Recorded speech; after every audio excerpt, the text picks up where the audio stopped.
Hello students, today we are going to discuss the effect of dielectric on capacitance. We have two considerations. The first one, when a dielectric is completely filled in the region between the plates. Second one, when it is partially filled. So let us see what happens when a dielectric is completely filled in the region between the plates. In the figure, you can see two plates A and B. The first plate is having surface charge density sigma and second plate is having the surface charge density minus sigma. In the region between them, I just placed a dielectric which is shaded by blue lines. Now, inside the dielectric, electric field is E0 by K, where K is the dielectric constant. So, in the last class, we have already studied the equation for the capacitance as A epsilon 0 by D. This is when the region between the plates is air. So I am just writing C0. That means the initial capacitance before the dielectric was placed. When the dielectric is placed, the electric field becomes E is equal to E0 by K. And E is sigma by epsilon 0. So sigma by epsilon 0 K. Okay. E0 equal to sigma by epsilon 0. So I put sigma by epsilon 0 K. But sigma is equal to Q by A. Therefore, this equation can be written as E is equal to Q by A epsilon 0 K. Now what is the potential difference? Potential difference V is equal to E into D. So in the above, multiply the above equation with D. So you get Q by A epsilon 0 K into D. Now what is the capacitance? C is equal to Q by V.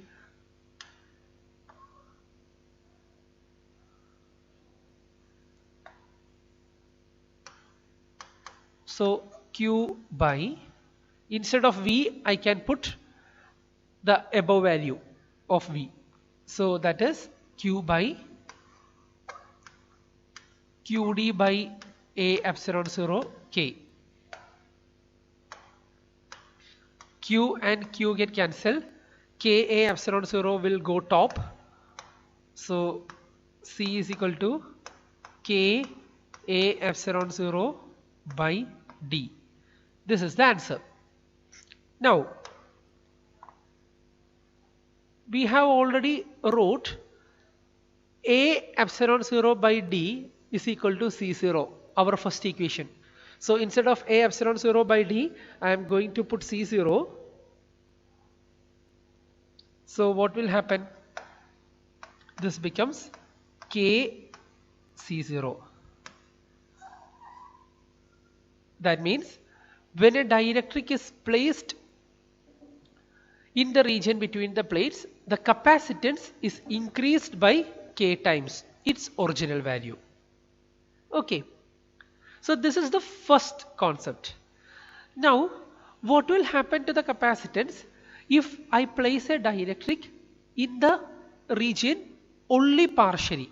Not completely filled, it is filled only partially. So let us see what will happen in that.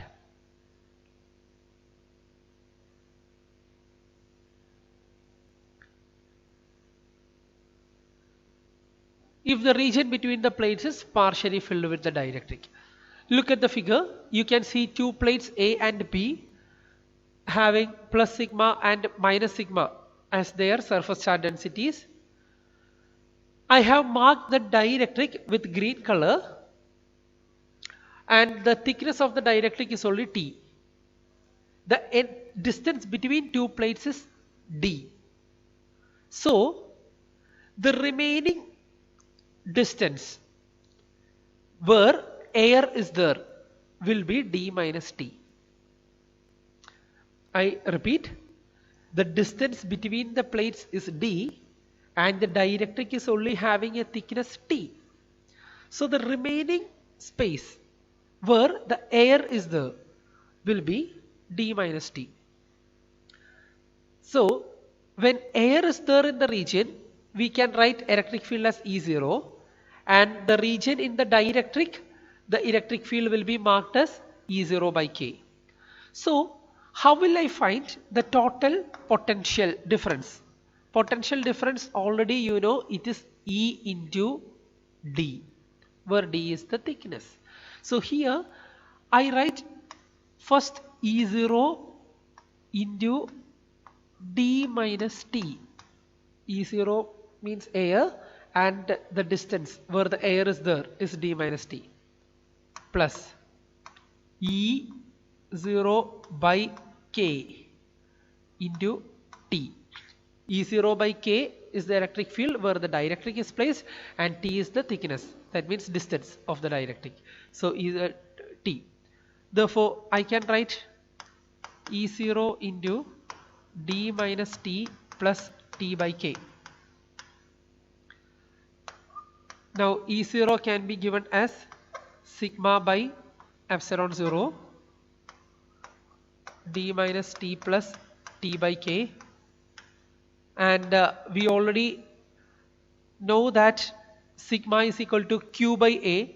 In the last derivation also we applied the same thing. So instead of sigma I write Q by A. So Q by A epsilon 0 T minus T plus T by K. Now capacitance C is equal to Q by V. So Q by, instead of V I write Q by A epsilon 0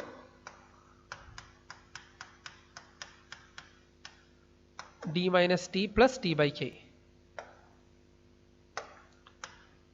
So Q and Q will be cancelled,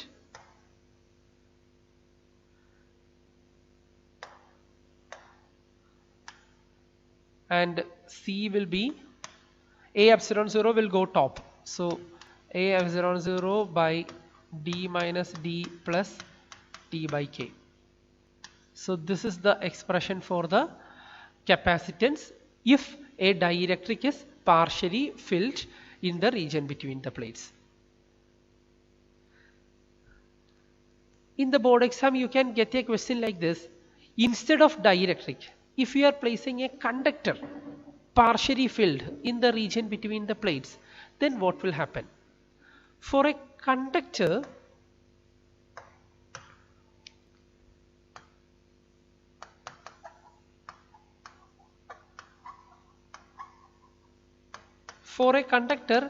K is equal to infinity. K is the dielectric constant. Dielectric constant of a conductor is infinity. So if I place a conductor in the region between the plates instead of dielectric, then the above equation will be C is equal to A epsilon 0 by D minus T plus T by infinity, and any number divided by infinity is 0. So the last term will be 0. So T by infinity becomes 0. The remaining thing will be C is equal to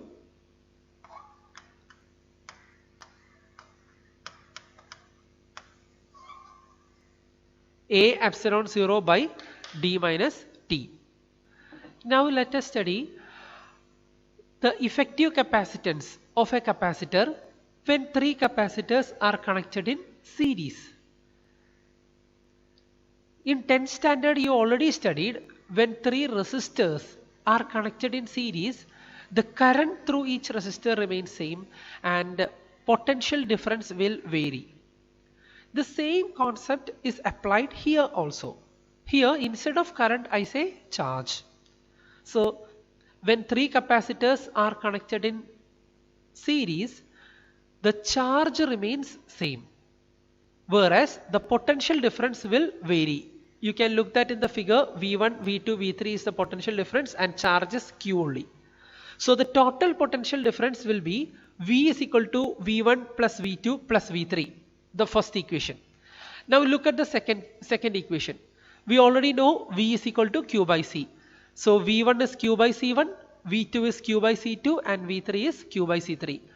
Substituting the second equation in the first one, so you will get Q by C is equal to Q by C1 plus Q by C2 plus Q by C3. You can take Q common out. So Q into 1 by C1 plus 1 by C2 plus 1 by C3. That Q will be cancelled with the Q on the LHS. Therefore, 1 by C is equal to 1 by C1 plus 1 by C2 plus 1 by C3. If the capacitance, if these three capacitors are identical, that means if all the capacitors are having same value, then what can we do? We can write like this: 1 by C is equal to, this is series, right? So I write S here, S as the subscript. So 1 by CS is equal to 1 by C plus 1 by C plus 1 by C till n times. So I will get n by C. So from here CS can be written as C by n. So please remember this also, CS is equal to C by n if all three capacitors are identical. Now let us see what will happen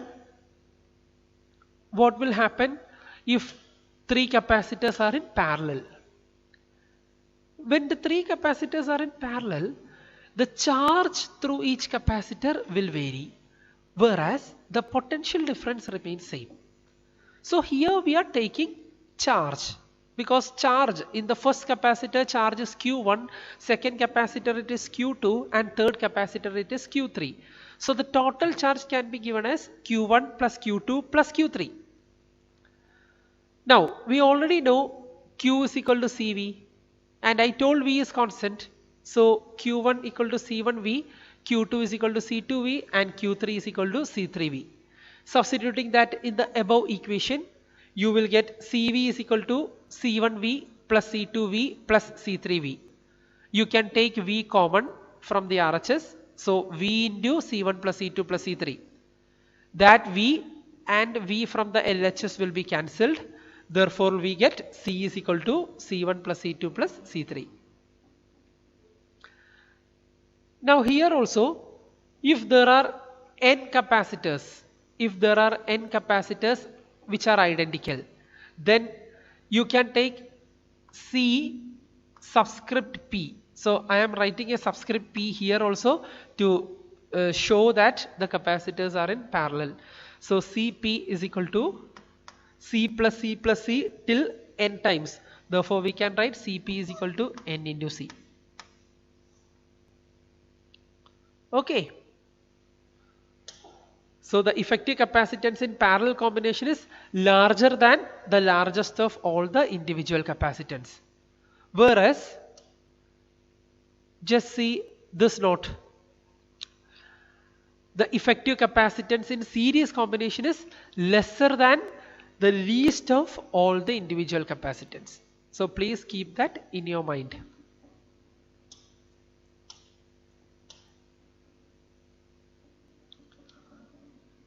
Okay, thank you.